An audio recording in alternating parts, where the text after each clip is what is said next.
Good morning అండి. మొదటిసారిగా మహబ్ ఛానల్‌కి విజిట్ చేసిన వారు సబ్స్క్రైబ్ చేసుకోండి. కావాల్సిన ఇన్ఫర్మేషన్ కోసం కామెంట్‌లో తెలియపరచండి. అదేవిధంగా వీడియో నచ్చినట్లయితే లైక్ చేయండి అండ్ షేర్ చేయండి సార్. సో ఇప్పుడే వచ్చినటువంటి ఓ బిగ్ బ్రేకింగ్ అప్డేట్ అండి. సో మనకు గ్రూప్ 1 సంబంధించినటువంటి నియామకాలపై తాత్కాలిక నిలిపివేత జరిగింది.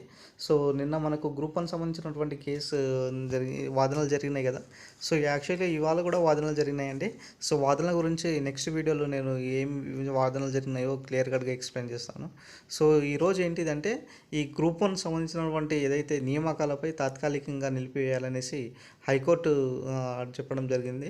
సో ఇక్కడ చూడొచ్చు సార్, మనకు వచ్చినటువంటి అప్డేట్ ప్రకారం తెలంగాణలో నిర్వహించిన గ్రూప్ 1 నియామకాలను హైకోర్టులో తాత్కాలికంగా నిలిపివేసింది.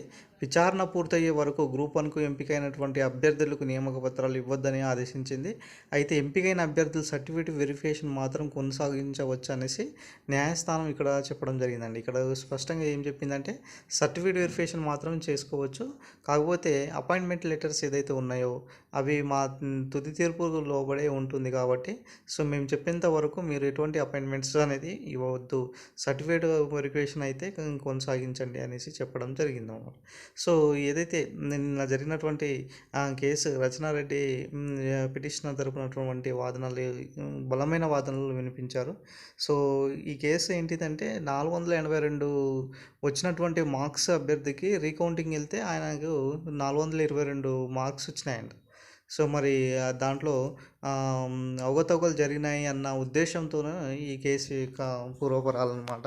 అదేవిధంగా నెక్స్ట్ ఇంకో విషయం ఏంటిదంటే కొంతమందికి కొన్ని సెంటర్లో ఎక్కువగా మెంబర్స్ సెలెక్టెడ్ కావడము, తర్వాత తెలుగు మీడియం మెంబర్స్కి తక్కువ మార్క్స్ వేయడం. సో ఇలాంటి చాలా కారణాలు ఉన్నాయండి. సో కొంతమందికి అయితే ఈక్వల్గా మార్క్స్ రావడం అనేది ఒక 2 హాల్ టికెట్ నెంబర్ బేస్ చేసుకొని డిఫరెంట్‌తో ఈక్వల్ మార్క్స్ వచ్చినాయనేసి ఇలాంటి చాలా చెప్తున్నారు. మరి దీనిపై అసలు ఈ వాస్తవాలు ఏంటిది, అవాస్తవాలు ఏంటిదో అనేది మనకు ఈ యొక్క కోర్టు ఏదైతే వాదనలు ఉన్నాయో దీన్ని బట్టి మనకు తెలియజేస్తుంది. మళ్ళీ దీనికి సంబంధించినటువంటి నా హియరింగ్ అనేది చెప్తానండి. నెక్స్ట్ క్లియర్ కట్‌గా వాదనలు ఎప్పుడు జరిగినాయి, దీనికి సంబంధించినటువంటి హియరింగ్ ఎప్పుడు జరిగింది అనేది నేను నెక్స్ట్ వీడియోలో ఖచ్చితంగా మీకు క్లియర్ కట్‌గా ఎక్స్‌ప్లెయిన్ చేస్తాను. సో మొత్తానికైతే గ్రూప్ 1 ఏదైతే నియామక పత్రాలపై తాత్కాలికంగా నిలిపివేయడం జరిగింది. ఈ వె సర్టిఫికేట్ వెరిఫికేషన్ మనకు 16 నుంచి స్టార్ట్ అయింది కదా. సో వాళ్ళైతే కంటిన్యూయస్‌గా మీ యొక్క సర్టిఫికేట్ వెరిఫికేషన్ కొనసాగించుకోవచ్చు. అదేవిధంగా ఇక్కడ మనకు సర్టిఫికేట్ వెరిఫికేషన్ చేసినంత మాత్రము ఇక్కడ కేసు అయిపోయినట్టు కాదు. ఏదైతే తుది తీర్పులకు లోబడి మాత్రమే ఉంటుందనేసి చెప్పడం జరిగింది. సో సర్టిఫికేట్ వెరిఫికేషన్ ఇక్కడ చూడవచ్చు, సర్టిఫికేట్ వెరిఫికేషన్ చేయించుకోండి, కానీ ఇక్కడ అపాయింట్మెంట్స్ లెటర్ ఇచ్చేసరికి మేము చెప్పేంత వరకు ఇవ్వద్దు అనేసి హైకోర్టు చెప్పడం జరిగింది. దీనిపై నెక్స్ట్ విచారణతో దీనికి ముడిపడి ఉన్నది అనమాట. సో నిజంగా దీనికి సంబంధించినటువంటి ఏం జరుగుతుందన్న వాదనలో తెలంగాణ స్టూడెంట్స్లో ఒక ఉత్కంఠ భారితంగా మారింది.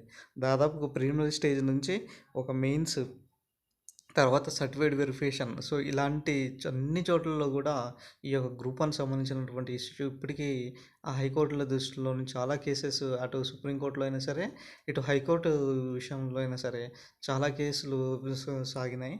సో ఏ ఫైనల్గా ఏమవుతుందో దాదాపు ఒక 10 ఇయర్స్ వచ్చినటువంటి 10 ఇయర్స్ తర్వాత వచ్చినటువంటి గ్రూప్ 1 సంబంధించినటువంటి ఇష్యూ అనేది ఇప్పటికి కూడా తీరని ముచ్చటగా ఉన్నది. సో చూడాలి సార్.